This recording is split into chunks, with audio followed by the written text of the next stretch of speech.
ಸುಮಾರು ಜನಕ್ಕೆ high B P ಇರುತ್ತೆ.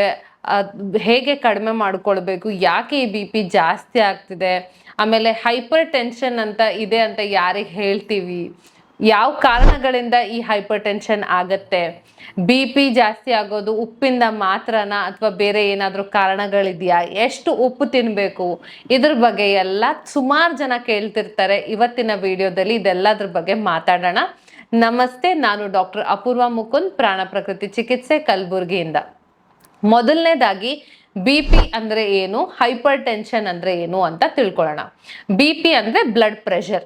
ಬ್ಲಡ್ ಪ್ರೆಷರ್ ಅನ್ನುವಂಥದ್ದು ಎಲ್ಲರಿಗೂ ಸಾಧಾರಣ ಇರಲೇಬೇಕು. ನಾರ್ಮಲ್ ಆಗಿ ನಮ್ಮ ದೇಹದಲ್ಲಿ ರಕ್ತ ಸಂಚಾಲನೆ ಆಗಬೇಕು ಅಂತ ಹೇಳಿದ್ರೆ ನಮಗೆ ಬಿ ಪಿ ಇರಬೇಕು, ಒಂದು ಮಿನಿಮಲ್ ಪ್ರೆಷರ್ ಇರಬೇಕು. ಹೇಗೆ ಈಗ ನಾವು ಪೈಪ್ ಹಚ್ಚಿದ್ರೆ ನೀರು ಆಚೆ ಬರಬೇಕು ಅಂದ್ರೆ ಸ್ವಲ್ಪ ಪ್ರೆಷರ್ ಅದು ಇರಲೇಬೇಕಲ್ಲ. ತುಂಬಾ ಕಮ್ಮಿ ಪ್ರೆಷರ್ ಇದ್ರೂ ನೀರು ಬರೋದಿಲ್ಲ ಕರೆಕ್ಟಾಗಿ, ತುಂಬಾ ಹೈ ಪ್ರೆಷರ್ ಇದ್ರೆ ಪೈಪ್ ಒಡೆದೋಗುತ್ತೆ. ಸೊ ಅದೇ ತರ ನಮ್ಮ ರಕ್ತ ಕೂಡ ಅಷ್ಟೇ, ಒಂದು ಮಿನಿಮಮ್ ಬೇಸಿಕ್ ಪ್ರೆಷರ್ ಇರಲೇಬೇಕು. ಅಂದ್ರೆ ಪ್ರತಿಯೊಬ್ಬರಿಗೂ ಕೂಡ ಬ್ಲಡ್ ಪ್ರೆಷರ್ ಅನ್ನೋದು ಇರುತ್ತೆ. ಕೆಲವೊಬ್ಬರಿಗೆ ಹೈ ಆಗ್ಬೋದು, ಕೆಲವೊಬ್ಬರಿಗೆ ಲೋ ಆಗ್ಬೋದು. ಹೈ ಯಾವಾಗ ಆಗತ್ತೆ, ಕೆಲವೊಬ್ರು ತುಂಬಾ ಕೋಪ ಮಾಡ್ಕೊಂತಿರ್ತಾರೆ. ಅವಾಗ ಏನಂತಾರೆ, ಇವ್ರಿಗೆ ತುಂಬಾ ಬಿ ಪಿ ಜಾಸ್ತಿ, ಇವ್ರಿಗೆ ಬಿ ಪಿ ಇದೆ ಅಂತ ಅನ್ಕೊಂಡ್ಬಿಟ್ಟಿರ್ತಾರೆ. ಅವ್ರಿಗೆ ಇದೆಯೋ ಬಿಟ್ಟಿದೆಯೋ ಅವ್ರಿಗೆ ಚೆಕ್ ಮಾಡಿರೋದಿಲ್ಲ. ಸೊ ಆ ಟೈಮಲ್ಲಿ ನೀವು ಫಸ್ಟ್ ಏನಂದ್ರೆ, ನಾವು ಸುಮ್ಮನೆ ಯಾರಿಗೋ ಕೋಪ ಜಾಸ್ತಿ ಬರ್ತಿದೆ ಅಂದ್ರೆ ಅವ್ರಿಗೆ ಬಿ ಪಿ ಇದೆ ಅಂತ ಅರ್ಥ ಅಲ್ಲ. ಸೊ ಬಿ ಪಿ ಎಲ್ಲರಿಗೂ ಅಷ್ಟೇ ಕೋಪ ಬಂದಾಗ ಅಥವಾ ಭಯ ಪಟ್ಟಾಗ ಜಾಸ್ತಿ ಆಗುತ್ತೆ. ಅದನ್ನ ನಾವು ಹೈಪರ್ ಟೆನ್ಷನ್ ಅಂತ ಕರೆಯಕ್ಕಾಗಲ್ಲ. ಹೈಪರ್ ಟೆನ್ಷನ್ ಅಂತ ಕ್ಲಿನಿಕಲಿ ಯಾವಾಗ ಕರಿಬೋದು ಅಂತ ಹೇಳಿದ್ರೆ, ನಿಮ್ಗೆ ರೆಗ್ಯುಲರ್ ಆಗಿ 3-4 ದಿನ ಪ್ರತಿದಿನ ಚೆಕ್ ಮಾಡಿದಾಗ್ಲೂ ಕೂಡ, ನೀವು ರೆಸ್ಟ್ ಅಲ್ಲಿ ಇದ್ದಾಗ ಚೆಕ್ ಮಾಡಿದಾಗ ಕೂಡ ಹೈ ಬರ್ತಿದೆ, ಬ್ಲಡ್ ಪ್ರೆಷರ್ ಹೈ ಬರ್ತಿದೆ ಅಂದ್ರೆ 130-90 ಇದರ ಮೇಲೆ ಬರ್ತಿದೆ ಪ್ರತಿದಿನ ಚೆಕ್ ಮಾಡಿದಾಗ್ಲು ಅಂತ ಹೇಳಿದ್ರೆ ಮಾತ್ರ ನಾವು ಅವ್ರನ್ನ ಹೈಪರ್ ಟೆನ್ಷನ್ ಅಂತ ಡಯಾಗ್ನೋಸ್ ಮಾಡ್ತೀವಿ. ಸಾಧಾರಣ ನಮ್ಗೆಲ್ಲರಿಗೂ ಭಯ ಬಿದ್ದಾಗ ಬಿ ಪಿ ಜಾಸ್ತಿ ಆಗೇ ಆಗುತ್ತೆ. ಅದು ತುಂಬಾ ಕಾಮನ್, ಅದು ಆಗ್ಲೇಬೇಕು. ಆಗಿಲ್ಲ ಅಂದ್ರೂ ಕೂಡ ನಮ್ಮ ಬಾಡಿ ರೆಸ್ಪಾನ್ಸ್ ಕರೆಕ್ಟ್ ಆಗಿ ಇರೋದಿಲ್ಲ. ಸೊ ಅದಕ್ಕಾಗಿ ಪ್ರತಿಯೊಬ್ಬರಿಗೆ ಬಿ ಪಿ ಜಾಸ್ತಿ ಆಗುತ್ತೆ, ಅದು ಹೈಪರ್ ಟೆನ್ಷನ್ ಅಲ್ಲ. ಇನ್ನು ಕೆಲವೊಬ್ಬರಿಗೆ ಲೋ ಬಿ ಪಿ ಇರುತ್ತೆ. ಸೊ ಲೋ ಬಿ ಪಿ ಕೂಡ ತುಂಬಾ ಡೇಂಜರಸ್. ಅಂದ್ರೆ ನಮ್ಮ ದೇಹದಲ್ಲಿ ರಕ್ತ ಸಂಚಾಲನೆ ಸರಿ ಆಗೋದಿಲ್ಲ. ಪ್ರೆಷರ್ ತುಂಬಾ ಕಮ್ಮಿ ಇದೆ ಅಂದ್ರೆ ನಮ್ಮ ಮೆದುಳಿಗೆ ರಕ್ತ ಹೋಗೋದಿಲ್ಲ, ನಮ್ಮ ಬೇರೆ ಯಾವುದೋ ಅಂಗಗಳಿಗೆ ರಕ್ತ ಸರಿಯಾಗಿ ಹೋಗೋದಿಲ್ಲ. ಅದಕ್ಕಾಗಿ ಅವರು ಸಡನ್ ಆಗಿ ತಲೆ ಸುತ್ತ ಬಂದು ಬೀಳೋದು ತುಂಬಾ ಕಾಮನ್ ಆಗಿ ಅವರಲ್ಲಿ ಕಾಣ್ತೀವಿ. ಅದು ರಕ್ತ ಕಡಿಮೆ ಇರೋದ್ರಿಂದ ಆಗಿರ್ಬೋದು ಅಥವಾ ಬಿ ಪಿ ಪ್ರಾಬ್ಲಮ್ ಆಗಿರ್ಬೋದು. ಸೊ ಲೋ ಬಿ ಪಿ ಕೂಡ ಅಷ್ಟೇ ಡೇಂಜರಸ್. ಕೆಲವೊಬ್ರು ಹೇಳ್ತಾರೆ ಹೈ ಬಿ ಪಿ ತುಂಬಾ ಕಾಂಪ್ಲಿಕೇಟೆಡ್ ಡೇಂಜರಾ ಅಥವಾ ಲೋ ಬಿ ಪಿ ಡೇಂಜರಾ ಅಂತ, ಇದು ಕೂಡ ಕ್ವಶನ್ ಕೇಳ್ತಾರೆ. ಸೊ ಎರಡು ಅಷ್ಟೇ ಡೇಂಜರ್, ಎರಡರಿಂದಾನು ನಿಮ್ಗೆ ಅಷ್ಟೇ ಜೀವಕ್ಕೆ ಕೂಡ ಹಾನಿ ಆಗುವಂತ ಸಾಧ್ಯತೆಗಳು ಇರುತ್ತೆ. ಸೊ ಅದಕ್ಕೆ ಹೈ ಬಿ ಪಿ ಆಗಿರ್ಬೋದು, ಲೋ ಬಿ ಪಿ ಆಗಿರ್ಬೋದು, ಅದೆಲ್ಲದನ್ನ ನಾವು ಕಾಪಾಡ್ಕೊಳ್ಬೇಕು, ಸರಿಯಾಗಿ ಬಿ ಪಿ ಇಟ್ಕೋಬೇಕು. ಈಗ ಲೋ ಬಿ ಪಿ ವಿಷಯಕ್ಕೆ ಬಂದಾಗ ನಾವು ಅಷ್ಟು ಚೇಂಜಸ್ ಗಳನ್ನ ಮಾಡಕ್ ಆಗೋದಿಲ್ಲ. ಯಾಕಂದ್ರೆ ಅದು ಯಾವುದೋ ಒಂದು ಕಾಂಪ್ಲಿಕೇಶನ್ ಗಳಿಂದ ಆಗಿರುತ್ತೆ. ಅಂದ್ರೆ ನಮ್ಗೆ ರಕ್ತ ಕಡಿಮೆ ಇದ್ದು ಆಗಿರ್ಬೋದು, ಅಥವಾ ಯಾವುದೋ ಹಾರ್ಮೋನ್ ಪ್ರಾಬ್ಲಮ್ ಇಂದ ಆಗಿರ್ಬೋದು, ಸೊ ಸುಮಾರು ಕಿಡ್ನಿ ಪ್ರಾಬ್ಲಮ್ ಆಗಿರ್ಬೋದು. ಇದೆಲ್ಲದ್ರಿಂದ ನಮ್ಗೆ ಲೋ ಬಿ ಪಿ ಆಗುವ ಚಾನ್ಸಸ್ ಇರುತ್ತೆ. ಸೊ ಅದನ್ನ ನಾವು ಅಷ್ಟೊಂದು ಆಹಾರದಲ್ಲಿ ಚೇಂಜಸ್ ಇಂದ ಅದರಿಂದ ಮಾಡ್ಕೊಳಕ್ ಆಗಲ್ಲ. ಬಟ್ ಅದು ಸುಮಾರು ಕಡಿಮೆ ಜನಕ್ಕೆ ಇರುತ್ತೆ. ಹೈ ಬಿ ಪಿ ಅನ್ನೋದು ತುಂಬಾ ಕಾಮನ್ ಆಗಿರುವಂತ ವಿಷಯ, ಹೈಪರ್ ಟೆನ್ಷನ್. ಸೊ ಈ ಹೈ ಬಿ ಪಿ ಬಗ್ಗೆ ಮಾತಾಡೋಣ. ಹೈಪರ್ ಟೆನ್ಷನ್ ಇಂದ ಏನೆಲ್ಲ ಕಾಂಪ್ಲಿಕೇಶನ್ ಆಗುತ್ತೆ ಅಂತ ನಾನು ನಿಮ್ಗೆ ಹೇಳ್ತೀನಿ. ಯಾಕೆ ಕಡಿಮೆ ಮಾಡ್ಕೊಳ್ಬೇಕು ಅಂತ ಗೊತ್ತಿರಬೇಕು ಅಂತ ಹೇಳಿದ್ರೆ, ಏನೆಲ್ಲ ಇದರಿಂದ ಪ್ರಾಬ್ಲಮ್ ಆಗುತ್ತೆ ಅಂತ ನಮ್ಗೆ ಗೊತ್ತಿರಬೇಕು. ಸೊ ಹೈಪರ್ ಟೆನ್ಷನ್ ಅಂದ್ರೆ ಏನು, ನಮ್ಮ ದೇಹದಲ್ಲಿ ರಕ್ತನಾಳದಲ್ಲಿ ಈ ರಕ್ತ ತುಂಬಾ ಹೈ ಪ್ರೆಷರ್ ಇಂದ ಹೋಗ್ತಾ ಇದೆ. ಅದರಿಂದ ಏನ್ ಕಾಂಪ್ಲಿಕೇಶನ್ ಆಗತ್ತೆ ಅಂದ್ರೆ, ಈಗ ನಾನು ಹೇಳಿದ್ನಲ್ಲ ನಿಮ್ಗೆ, ಪೈಪ್ ಅಲ್ಲಿ ನೀರು ತುಂಬಾ ಹೋಗ್ತಿದೆ ಫಾಸ್ಟ್ ಆಗಿ. ಯಾಕೆ ಹೋಗುತ್ತೆ, ಈ ಪೈಪ್ ಚಿಕ್ಕದಾಗಿರೋದ್ರಿಂದ. ಈ ಪೈಪ್ ಚಿಕ್ಕದಾಗಿದೆ ಅಂದ್ರೆ ಅದರಲ್ಲಿ ನೀರು ಹೋಗಕ್ಕೆ ಜಾಗ ಕಡಿಮೆ ಇದೆ. ಸೊ ತುಂಬಾ ವೇಗವಾಗಿ ಹೋಗ್ತಾ ಇದೆ, ಹೈ ಪ್ರೆಷರ್ ಅಲ್ಲಿ ಹೋಗ್ತಿದೆ.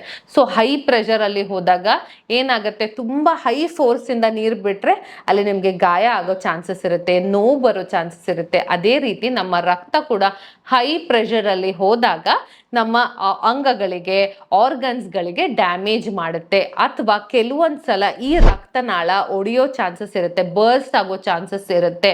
ಇದು ಕಾಮನ್ ಆಗಿ ಸ್ಟ್ರೋಕ್ ಅಂತ ನಾವು ಹೇಳ್ತೀವಿ. ನಮ್ಮ ಬ್ರೇನ್ ಅಲ್ಲಿ ಯಾವಾಗ ರಕ್ತನಾಳ ಒಡೆಯುತ್ತೋ ಹೈ ಬಿ ಪಿಯಿಂದ, ಸೊ ಅವಾಗ ಅದು ಸ್ಟ್ರೋಕ್ ಆಗಿ ಕನ್ವರ್ಟ್ ಆಗುತ್ತೆ. ಇನ್ನು ಕೆಲವೊಬ್ಬರಿಗೆ ಈ ರಕ್ತನಾಳ ತುಂಬಾ ಚಿಕ್ಕದಾಗಿರೋದ್ರಿಂದ ಹಾರ್ಟ್ ಅಟ್ಯಾಕ್ ಬರುವ ಚಾನ್ಸಸ್ ಇರುತ್ತೆ. ಸೊ ಇದು 2 ಮೇಜರ್ ಕಾಂಪ್ಲಿಕೇಶನ್. ಇದು ಯಾಕೆ ನಮ್ಗೆ ಗೊತ್ತಾಗಲ್ಲ ಅಂದ್ರೆ ನಾವು ರೆಗ್ಯುಲರ್ ಆಗಿ ಚೆಕಪ್ ಮಾಡ್ಕೊಳ್ಳೋದಿಲ್ಲ. ಸೊ ನಮಗೆ ಹೈಪರ್ ಟೆನ್ಷನ್ ಇದೆಯಾ ಅಂತ ಮುಂಚೆ ಡಯಾಗ್ನೋಸ್ ಆಗಿರಲ್ಲ. ಇನ್ನು ಕೆಲವೊಬ್ಬರಿಗೆ ಗೊತ್ತು ನಮಗೆ ಹೈ ಬಿ ಪಿ ಇದೆ ಅಂತ, ಆದ್ರೆ ಡಾಕ್ಟರ್ ಹತ್ರ ಹೋಗಕ್ಕೆ ಭಯ ಬೀಳ್ತಾರೆ. ಯಾಕಂದ್ರೆ ಡಾಕ್ಟರ್ ಟ್ಯಾಬ್ಲೆಟ್ ಕೊಡ್ತಾರೆ ಅಂತ. ಟ್ಯಾಬ್ಲೆಟ್ ಕೊಡ್ತಾರೆ ಅಂತ ಭಯ ಬಿದ್ದು ಮನೆಯಲ್ಲಿ ಕೂತ್ಕೊಳ್ಳೋದು ಅಲ್ಲ, ಬಿ ಪಿನ ನಾರ್ಮಲ್ ಇಟ್ಕೊಳ್ಳೋದು ತುಂಬಾ ಮುಖ್ಯ. ಯಾಕಂದ್ರೆ ಇದು ನಮ್ಗೆ ಗೊತ್ತಾಗಲ್ಲ, ಸಡನ್ ಆಗಿ ಶೂಟಪ್ ಆಗುತ್ತೆ, ಸಡನ್ ಆಗಿ ಸ್ಟ್ರೋಕ್ ಆಗುತ್ತೆ, ಹಾರ್ಟ್ ಅಟ್ಯಾಕ್ ಆಗುತ್ತೆ. ನಾವು ಎಷ್ಟೋ ಸಲ ಹೇಳ್ತೀವಿ ನಿನ್ನೆವರೆಗೂ ಚೆನ್ನಾಗಿದ್ರು, ಬೆಳಗ್ಗೆ ಚೆನ್ನಾಗಿದ್ರು, ಸಡನ್ ಆಗಿ ಆಗೋಯ್ತು, ಯಾಕೆ ಅಂತ ಗೊತ್ತಿಲ್ಲ ಅಂತ. ಸೊ ಈ ಬಿ ಪಿ ಹಾಗೆ ಆಗೋದು. ಅದಕ್ಕೆ ಹೈಪರ್ ಟೆನ್ಷನ್ ನ ಸೈಲೆಂಟ್ ಕಿಲ್ಲರ್ ಅಂತ ಕರೀತಾರೆ. ಸೈಲೆಂಟ್ ಆಗಿ ಅದು ನಿಮ್ಗೆ ಡ್ಯಾಮೇಜ್ ಆಗಿ ಹೋಗ್ಬಿಡುತ್ತೆ. ಸೊ ಮೊದಲನೇದಾಗಿ ಬಿ ಪಿ ಅಂತ ಮಾತಾಡಿದಾಗ ಫಸ್ಟ್ ಎಲ್ಲರೂ ಅಡ್ವೈಸ್ ಮಾಡೋದೇನು ಅಂತ ಹೇಳಿದ್ರೆ ಉಪ್ಪನ್ನ ಕಡಿಮೆ ತಿನ್ನಿ ಅಂತ. ಸೊ ಉಪ್ಪು ಒಂದೇನಾ ಕಾರಣ ನಮ್ಮ ಬಿ ಪಿ ಜಾಸ್ತಿ ಆಗೋದಕ್ಕೆ, ಅಥವಾ ಎಷ್ಟು ಉಪ್ಪು ತಿನ್ಬೇಕು? ಸುಮಾರು ಜನ ಹೇಳ್ತಾರೆ ಮೇಡಮ್ ಉಪ್ಪು ಕಮ್ಮಿ ತಿನ್ನಿ ಅಂದ್ರೆ ಪ್ರತಿ ಸಲ ನಾನು ಮೆಜರ್ಮೆಂಟ್ ಮಾಡ್ಕೊಂಡು ಕೂತ್ಕೊಳ್ಬೇಕಾ, ಇಡೀ ದಿನ ಇದೇ ಆಗ್ಬಿಡುತ್ತೆ, ಅದು ಇಷ್ಟು ತಿನ್ನು, ಸಕ್ಕರೆ ಇಷ್ಟು ತಿನ್ನು, ಉಪ್ಪು ಇಷ್ಟು ತಿನ್ನು ಅನ್ಕೊಂಡು ಮೆಜರ್ ಮಾಡ್ಕೊಂಡಿರ್ಬೇಕಾ, ಎಷ್ಟು ತಿನ್ಬೇಕು ಅಂತ ಹೇಳಿದ್ರೆ, ಇಡೀ ದಿನದಲ್ಲಿ ಒಬ್ಬರಿಗೆ 5 grams ಸಾಲ್ಟ್ ಅಲೌಡ್ ಇದೆ WHO ರೆಕಮೆಂಡೇಶನ್ ಪ್ರಕಾರ. 5 grams ಸಾಲ್ಟ್ ಅಂದ್ರೆ ಎಷ್ಟು? 1 ಟೀ ಸ್ಪೂನ್. ಇಡೀ ದಿನದಲ್ಲಿ ನೀವು ಬರೀ 1 ಟೀ ಸ್ಪೂನ್ ಅಷ್ಟು, 1 ಚಮಚದಷ್ಟು ಉಪ್ಪು ತಿನ್ಬೋದು ಒಬ್ರು. ಅಂದ್ರೆ ನಿಮ್ಮ ಮನೆಯಲ್ಲಿ 4 ಜನ ಇದ್ದಾರೆ ಅಂತ ಹೇಳಿದ್ರೆ ಇಡೀ ದಿನದ ಅಡಿಗೆಗೆ ನೀವು 4 ಚಮಚಗಳಕ್ಕಿಂತ ಜಾಸ್ತಿ ಉಪ್ಪನ್ನ ಬಳಸಬಾರ್ದು ಅಂತ ಅರ್ಥ. ಸೊ ಉಪ್ಪು ಕೇವಲ ನಮ್ಮ ಅಡುಗೆಗಳಲ್ಲಿ ಇರಲ್ಲ, ಅದ್ರ ಜೊತೆಗೆ ನೀವು ಹೊರಗಡೆ ಏನೋ ತಿಂತಿರ್ತೀರಾ, ಸ್ನ್ಯಾಕ್ಸ್ಗಳು ತಿಂತಿರ್ತೀರಾ, ಸಲಾಡ್ ಮೇಲೆ ಹಾಕ್ತೀರಾ, ಚಾಟ್ ಮಸಾಲ ಹಾಕೊಂಡು ತಿಂತೀರಾ, ಫ್ರೂಟ್ಸ್ಗಳು ಕೂಡ ಉಪ್ಪು ಹಾಕೊಂಡು ತಿಂತೀರಾ. ಸೊ ಇದೆಲ್ಲ ಕೂಡ ಅದರಲ್ಲೇ ಕೌಂಟ್ ಆಗುತ್ತೆ. ಸೊ ಇಡೀ ದಿನದಲ್ಲಿ ಇದೆಲ್ಲ ಕೂಡ ನಾವು ಕಾಳಜಿ ವಹಿಸ್ಬೇಕು, ನಿಮ್ಮ ಅಡುಗೆದಲ್ಲಿ ಅಷ್ಟೇ ಅಲ್ಲ. ಈಗ ಪ್ರತಿದಿನ ಜಂಕ್ ಫುಡ್ ತಿನ್ನೋರು, ಸಾಲ್ಟ್ ತಿನ್ನೋರು ಏನಾಗುತ್ತೆ, ಈಗ ಪ್ರತಿದಿನ ನೀವು ಹೊರಗಡೆಯಿಂದ ಚಿಪ್ಸ್ ತಿಂತಿದ್ದೀರಾ ಅಂತ ಅನ್ಕೊಳ್ಳಿ. ಈ ಚಿಪ್ಸ್ ಅಲ್ಲಿ ಸಾಲ್ಟ್ ತುಂಬಾ ಹೈ ಇರುತ್ತೆ. ಸಾಲ್ಟ್ ಹೈ ಇರೋ ಕಾರಣ ನಿಮ್ಗೆ ಪ್ರತಿದಿನ ಅದು ತಿಂದು ತಿಂದು ಆ ಟೇಸ್ಟಿಗೆ ಅಡ್ಜಸ್ಟ್ ಆಗಿರ್ತೀರ. ಆವಾಗ ಆ ಚಿಪ್ಸ್ ಚೆನ್ನಾಗಿ ರುಚಿ ಅನ್ಸುತ್ತೆ, ಆದ್ರೆ ನಮ್ಮ ಮನೆಯಲ್ಲಿರುವ ಅಡುಗೆ ಸಪ್ಪೆ ಅನ್ಸುತ್ತೆ, ಇದರಲ್ಲಿ ಉಪ್ಪು ಕಡಿಮೆ ಇದೆ ಅಂತ ಅನ್ಸುತ್ತೆ. ಸೊ ಹಾಗಾಗಿ ನೀವು ಪ್ರತಿದಿನ ಈ ಜಂಕ್ ಫುಡ್, ಪ್ಯಾಕೆಟ್ ಅಲ್ಲಿ ಬರುವಂತ ಫುಡ್ ತಿಂತಾ ಇದ್ರೆ ನಿಮ್ಗೆ ಮನೆಯಲ್ಲಿ ಅಡುಗೆ ಕೂಡ ಜಾಸ್ತಿ ಉಪ್ಪು ಬಳಸಬೇಕಾಗತ್ತೆ. ಪ್ರತಿಯೊಂದಕ್ಕೆ ಜಾಸ್ತಿ ಮೇಲೆಯಿಂದ ಉಪ್ಪು ಹಾಕೊಂಡು ತಿನ್ಬೇಕಾಗತ್ತೆ. ಸೊ ಅದಕ್ಕಾಗಿ ಫಸ್ಟ್ ನೀವು ಮಾಡ್ಬೇಕಾಗಿರೋದು ಏನು ಅಂತ ಹೇಳಿದ್ರೆ, ಹೊರಗಡೆಯಿಂದ ನೀವು ಏನು ಪ್ಯಾಕೆಟ್ ಅಲ್ಲಿ ಸಿಗುವಂತ ಫುಡ್ ಐಟಮ್ಸ್ ತಿಂತಿರಲ್ಲ ಅದನ್ನ ನಿಲ್ಲಿಸ್ಬೇಕು. ಅದು ನಿಲ್ಲಿಸಿದಾಗ ನಿಮ್ಗೆ ಸಾಧಾರಣವಾಗಿ ನಿಮ್ಮ ಮನೆ ಊಟನೇ ಪ್ರತಿದಿನ ತಿಂತಾ ಇದ್ರೆ ನಿಮ್ಗೆ ಮನೆ ಊಟನೇ ಉಪ್ಪು ತುಂಬಾ ಜಾಸ್ತಿ ಇದೆ ಅಲ್ಲ ಅಂತ ಅನ್ಸಕ್ ಶುರು ಆಗತ್ತೆ. ಅವಾಗ ಅದೇ ಕಡಿಮೆ ಆಗ್ತಾ ಬರುತ್ತೆ, ನೀವು ಉಪ್ಪು ತಿನ್ನೋದು ಕಡಿಮೆ ಆಗ್ತಾ ಬರುತ್ತೆ. ಸೊ ಈ ಉಪ್ಪು, ಯಾವ ಉಪ್ಪು ತಿನ್ಬೇಕು? ನೀವು ಪಿಂಕ್ ಸಾಲ್ಟ್ ತಿನ್ಬೇಕಾ, ವೈಟ್ ಸಾಲ್ಟ್ ತಿನ್ಬೇಕಾ, ಬ್ಲ್ಯಾಕ್ ಸಾಲ್ಟ್ ತಿನ್ಬೇಕಾ ಅಂತ ಅದು ಕೂಡ ಕ್ವಶನ್. ಪಿಂಕ್ ಹೆಲ್ದಿನಾ, ಅದನ್ನ ತಿಂದ್ರೆ ಏನು ಪ್ರಾಬ್ಲಮ್ ಆಗಲ್ವಾ, ಬಿ ಪಿ ಬರಲ್ವಾ ಅಂತ. ಸೊ ಈ ಸಾಲ್ಟ್ ಅಲ್ಲಿ ಯಾವುದೇ ಸಾಲ್ಟ್ ಆಗಿರ್ಬೋದು, ಅದರಲ್ಲಿ ಸೋಡಿಯಂ ಲೆವೆಲ್ಸ್ ಆಲ್ಮೋಸ್ಟ್ ಸೇಮ್ ಆಗಿ ಇರುತ್ತೆ. ಸೊ ಎಲ್ಲಾ ತರದ ಉಪ್ಪುಗಳಲ್ಲಿ ಸೋಡಿಯಂ ಕಾಂಟೆಂಟ್ ಸೇಮ್ ಇರುತ್ತೆ. ಸೊ ಸೋಡಿಯಂ ಇಂದಾನೆ ನಮ್ಗೆ ಬಿ ಪಿ ಹೈ ಆಗೋದು. ಸೊ ಅದಕ್ಕಾಗಿ ನೀವು ಯಾವುದೇ ಸಾಲ್ಟ್ ಬಳಸಿದ್ರು ಕೂಡ ನೀವು ಲಿಮಿಟ್ ಆಗಿ ಬಳಸೋದು ತುಂಬಾ ಮುಖ್ಯ. ಸೊ ಅದಕ್ಕಾಗಿ ಯಾವ ಸಾಲ್ಟ್ ಅಂತ ಯೋಚನೆ ಮಾಡಬೇಡಿ, ಎಷ್ಟು ಸಾಲ್ಟ್ ತಿಂತಿದ್ದೀರಾ, ಎಷ್ಟು ಉಪ್ಪು ತಿಂತಿದ್ದೀರಾ ಅಂತ ಅದ್ರ ಬಗ್ಗೆ ಗಮನ ಕೊಡಿ. ಮತ್ತೆ ಉಪ್ಪು ಒಂದೇನಾ, ಅದು ಬಿಟ್ರೆ ಬೇರೆ ಏನಾದ್ರೂ ಕಾರಣಗಳಿದೆಯಾ ಬಿ ಪಿ ಬರೋದಿಕ್ಕೆ ಅಂತ ಹೇಳಿದ್ರೆ ಖಂಡಿತ ಹೌದು. ಉಪ್ಪು ಏನಿದೆ, ಸೋಡಿಯಂ ನಾವು ಅವಾಯ್ಡ್ ಮಾಡಕ್ ಹೇಳ್ತೀವಿ, ಆದ್ರೆ ಅದಕ್ಕೆ ಕೌಂಟರ್ ಬ್ಯಾಲೆನ್ಸ್ ಮಾಡುವಂತ ಮಿನರಲ್ ಏನಂತ ಹೇಳಿದ್ರೆ ಪೊಟ್ಯಾಷಿಯಂ. ಸೊ ಅದಕ್ಕಾಗಿ ನಮ್ಮ ಆಹಾರದಲ್ಲಿ ಪೊಟ್ಯಾಷಿಯಂ ಚೆನ್ನಾಗಿ ಇರುವ ಫುಡ್ಗಳನ್ನು ತಗೊಂಡ್ರೆ, ಅಂದ್ರೆ ಬಾಳೆಹಣ್ಣು ಆಗಿರ್ಬೋದು, ಈ ಪೊಟ್ಯಾಷಿಯಂ ಎಳೆನೀರಲ್ಲಿರುತ್ತೆ. ಸೊ ಈ ಪೊಟ್ಯಾಷಿಯಂ ರಿಚ್ ಫುಡ್ಸ್ನ ನಾವು ಯಾವಾಗ ತಗೊಂತೀವೋ ಆ ಸೋಡಿಯಂನ ಅದು ಬ್ಯಾಲೆನ್ಸ್ ಮಾಡುತ್ತೆ.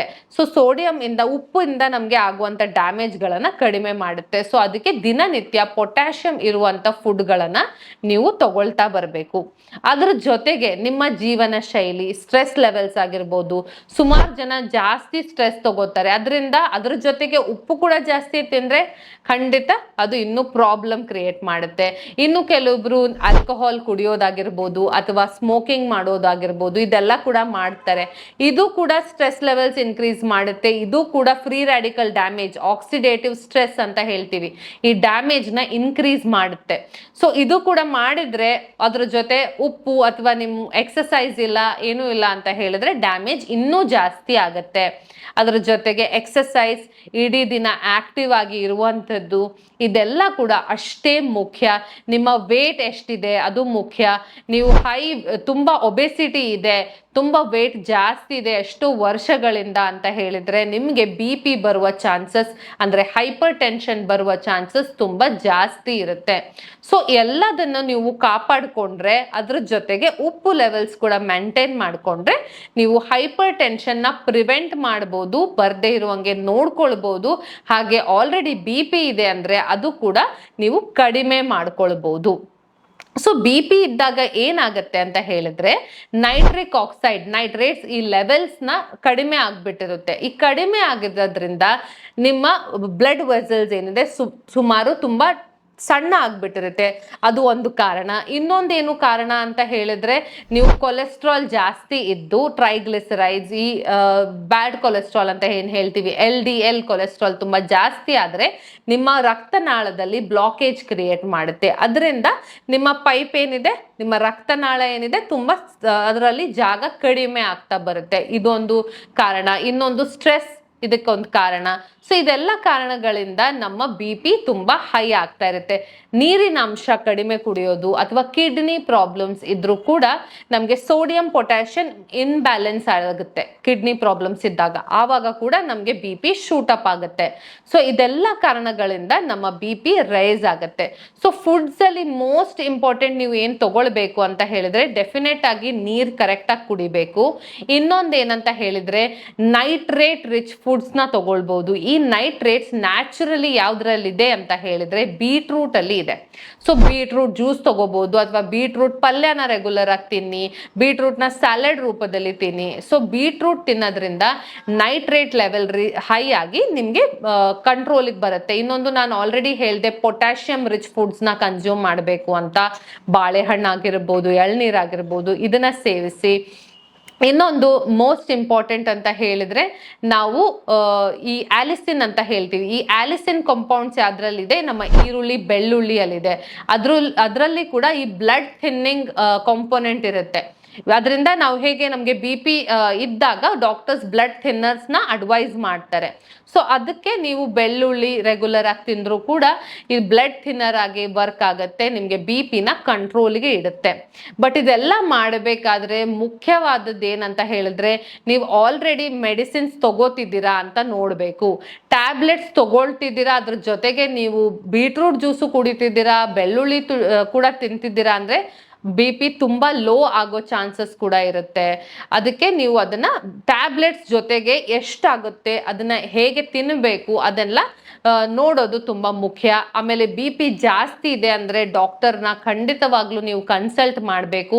ಯಾಕಂದ್ರೆ ನಾನು ಹೇಳ್ದಂಗೆ ಹೈ BP ಯಾವಾಗ ನಮ್ಗೆ ಪ್ರಾಬ್ಲಮ್ ಕ್ರಿಯೇಟ್ ಮಾಡುತ್ತೋ, ಯಾವಾಗ ನಮ್ಮ ಜೀವನಕ್ಕೆ ಹಾನಿ ಆಗುತ್ತೋ ಅಂತ ನಮ್ಗೆ ಗೊತ್ತಾಗೋದಿಲ್ಲ. ಸೊ ರೆಗ್ಯುಲರ್ ಆಗಿ ಹೆಲ್ತ್ ಚೆಕಪ್ ಮಾಡಿ. ಸ್ಪೆಷಲಿ ಯಾರು 40-50 ಇಯರ್ಸ್ ಅಬವ್ ಇದ್ದೀರಾ, ರೆಗ್ಯುಲರ್ ಅಟ್ಲೀಸ್ಟ್ 3 ತಿಂಗಳು 6 ತಿಂಗಳಿಗೊಮ್ಮೆ ನಿಮ್ಮ ಡಾಕ್ಟರ್ಗೆ ವಿಸಿಟ್ ಮಾಡಿ BP ನ ಚೆಕಪ್ ಮಾಡ್ಕೊಂತ ಇರಿ.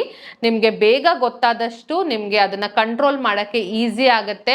ಅದರಿಂದ ಆಗುವ ಕಾಂಪ್ಲಿಕೇಶನ್ಸ್ ಗಳನ್ನ ನೀವು ಪ್ರಿವೆಂಟ್ ಮಾಡಬಹುದು. ಸೊ ಎಲ್ಲದ್ರ ಜೊತೆಗೆ ಸ್ಟ್ರೆಸ್ ಲೆವೆಲ್ಸ್ ನ ಕಡಿಮೆ ಇಟ್ಕೊಳ್ಳಿ, ಫಿಸಿಕಲಿ ಆಕ್ಟಿವ್ ಆಗಿ ಯೋಗ ಪ್ರಾಣಾಯಾಮ ಮಾಡಿ, ಹೆಲ್ದಿ ಫುಡ್ ಆದಷ್ಟು ಮನೆಯಲ್ಲೇ ಊಟ ಮಾಡಿ. ಸೊ ಹಾಗೆ ಮಾಡಿದಾಗ ನಿಮ್ಮ ಸೋಡಿಯಂ ಲೆವೆಲ್, ಉಪ್ಪು ಲೆವೆಲ್ ಎಲ್ಲ ಕಡಿಮೆ ನ್ಯಾಚುರಲಿ ಆಗ್ಬಿಡುತ್ತೆ. ನೀವು ಅಷ್ಟು ತಲೆ ಕೆಡಿಸ್ಕೊಂಡು ಮೆಜರ್ಮೆಂಟ್ ಮಾಡೋ ಅವಶ್ಯಕತೆ ಇರೋದಿಲ್ಲ. ಸೊ ಇದೆಲ್ಲ ಮಾಡಿದ್ರೆ ಖಂಡಿತವಾಗ್ಲೂ ನಿಮಗೆ ಬಿ ಪಿ ಕಂಟ್ರೋಲಿಗೆ ಬರುತ್ತೆ. ನಿಮಗೆ ಡೆಫಿನೆಟ್ ಆಗಿ ಇದನ್ನ ಮ್ಯಾನೇಜ್ ಮಾಡೋಕ್ಕೆ ಇನ್ನೂ ಈಸಿ ಆಗುತ್ತೆ. ಇದರ ಕಾಂಪ್ಲಿಕೇಶನ್ಸ್ನ ನೀವು ಪ್ರಿವೆಂಟ್ ಮಾಡ್ಬೋದು. ಸೊ ನಿಮ್ಗೇನಾದರೂ ಈ ಬಿ ಪಿ ಹೈ ಇದ್ದು ಇದ್ರ ಬಗ್ಗೆ ನಿಮಗೆ ಸ್ಪೆಷಲ್ ಆಗಿ ಡಯಟ್ ಪ್ಲಾನ್ ಬೇಕು ಅಂತ ಹೇಳಿದ್ರೆ ನನ್ನ ಜೊತೆಗೆ ಆನ್ಲೈನ್ ಕನ್ಸಲ್ಟೇಷನ್ನ ಬುಕ್ ಮಾಡ್ಕೊಳ್ಬೋದು. ಕೆಳಗಡೆ ಸ್ಕ್ರೀನ್ ಮೇಲೆ ಕಾಣ್ತಾ ಇರುವ ನಂಬರ್ ಮೇಲೆ ಕಾಂಟ್ಯಾಕ್ಟ್ ಮಾಡಿ, ನಮ್ಮ ಟೀಮ್ ನಿಮಗೆ ರೆಸ್ಪಾನ್ಸ್ ಮಾಡುತ್ತೆ. ಮುಂದಿನ ವಿಡಿಯೋದಲ್ಲಿ ಮತ್ತಿಷ್ಟು ಮಾಹಿತಿ ಜೊತೆಗೆ ಭೇಟಿಯಾಗೋಣ. ಧನ್ಯವಾದ.